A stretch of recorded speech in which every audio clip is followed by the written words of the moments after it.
Hello, I'm Melinda Jennison from Brisbane Property Buyers.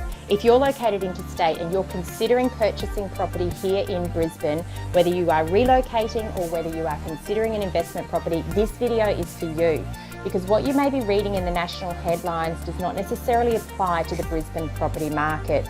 Our market is very different to Sydney and Melbourne, and most news headlines focus on the Sydney and Melbourne markets. Now let me explain. Brisbane's median value is significantly less than the median property value in both Sydney and Melbourne. Our price to income ratios are also a lot lower, and our average mortgage size here in Brisbane is also significantly lower. So what does that mean? It means our properties are more affordable. But what's happened during this pandemic period? Well, since the peak of the pandemic, late March and early into April, we saw a decline in the number of buyers and sellers. But subsequent to that, we've had interest rate cuts.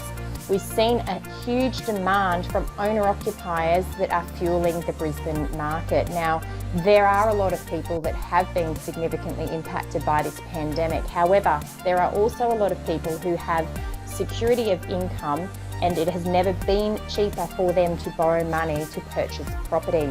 So we're in the market every single day, and we're watching price growth happen in real time in certain pockets around Brisbane. Property values as a whole have not changed here in Brisbane significantly since the onset of the pandemic. The unit market is very different to the housing market, and I urge you to tread cautiously if you're looking at higher density units in Brisbane, especially in the CBD and surrounding suburbs, simply because that is the market that has had the most significant impact since the onset of the pandemic. Alternatively, the housing market has gone from strength to strength, and there's some pockets where we've seen price growth. We've got record low vacancy rates here in Brisbane. So from an investment perspective, there's not enough properties available for rent, and that's putting upward pressure on rent in some areas.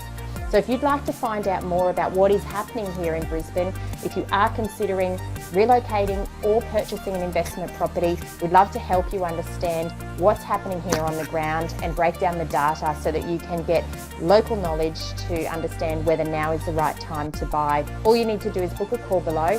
I appreciate you taking the time to watch this video, and hopefully we'll speak again soon. Bye for now.